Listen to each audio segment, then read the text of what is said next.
I could not have said it better. Leave your thoughts in the comments and kindly like and subscribe to the Shalom ENT YouTube channel. Like and subscribe to the Shalom ENT YouTube channel. 2008.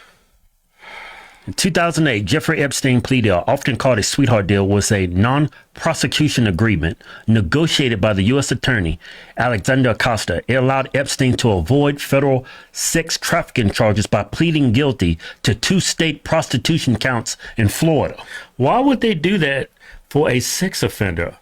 One of the most heinous sex offenders, trafficking children. Why would they offer him a deal if it's a slam shut case? Yeah, look at this. Sentencing. Epstein served only 13 months in a minimum security county jail rather than a potential life sentence. Work release. He was granted extensive work release privileges, allowing him to leave jail for up to 12 to 16 hours a day, 6 to 7 days a week, to work at his private office. Broad immunity. The agreement provided federal immunity not only to Epstein, but also to his employees and any potential co-conspirators, effectively halting an ongoing FBI investigation into his network. That's nuts. It was a cover-up then. It's a cover-up now. Yeah, one of Trump's biggest mottos, drain the swamp. He hasn't drained much. We haven't seen any draining of any type of swamp when it comes to Epstein files. We see all these other people getting arrested, but nobody's been arrested in the United States of America. Yeah, look at this. Secrecy. The deal was kept secret from Epstein's dozens of victims. Who does that? Which a federal judge later ruled was a violation of the Crime Victims' Rights Act. Send him to jail, but allow him to leave jail up 12 to 16 hours. Allow his victims not to be familiar with what he was sentenced to. That's kind of weird, ain't it?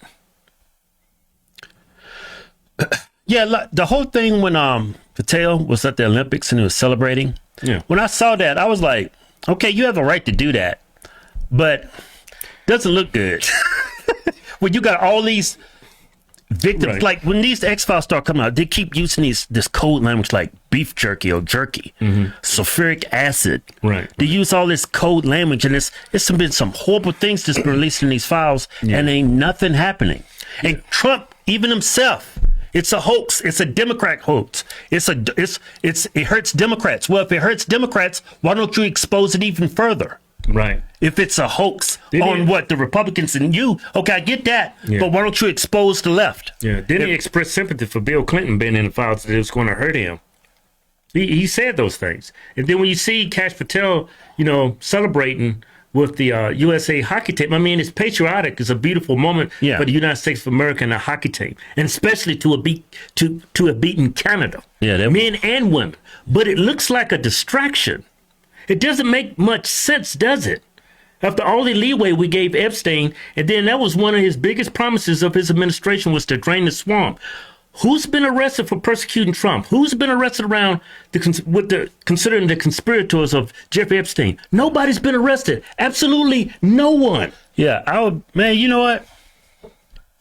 Like in action, it just Dan Bongino, assistant FBI director, he left to go back to his podcast. Does any of this make any sense to y'all? Yeah, it's just like the inaction. It makes me think conspiratorially. Like, is this guy even dead? Yeah, and he supposedly died in the custody, and the cameras turn off. I mean, all of this is like it's out of a movie. But no, it's real life. And it's happening right now under the Trump administration. Now, don't get me wrong, I support Trump. I'm going to watch his State of the Union. I think he's did some great things. But man, this Jeffrey Epstein thing keeps getting weirder and weirder. Yeah. And nobody's getting arrested. Even the people that persecuted Trump, nobody. It's weird. I think everybody's compromised. To a certain extent. I think everybody's compromised. I'm not compromised. You ain't? Nope. Well, at least we ain't in the Epstein files. Yeah. Well, that's not saying much. You got to be a total creep pervert to be in those files. I've lived around and had friends that turn out to be creeps. Right. And once I find out and I'll distance myself. And the thing is this, you find out quickly. It doesn't take you months or even weeks to figure out this dude's a freaking creep. It's like your second conversation with him, like 3 days. It's like, man, that guy's a creep. Never talking to him again. I could not have said it better. Leave your thoughts in the comments and kindly like and subscribe to the Shalom ENT YouTube channel. Like and subscribe to the Shalom ENT YouTube channel. I could not have said it better. Leave your thoughts in the comments and kindly like and subscribe to the Shalom ENT YouTube channel. Like and subscribe to the Shalom ENT YouTube channel. YouTube channel.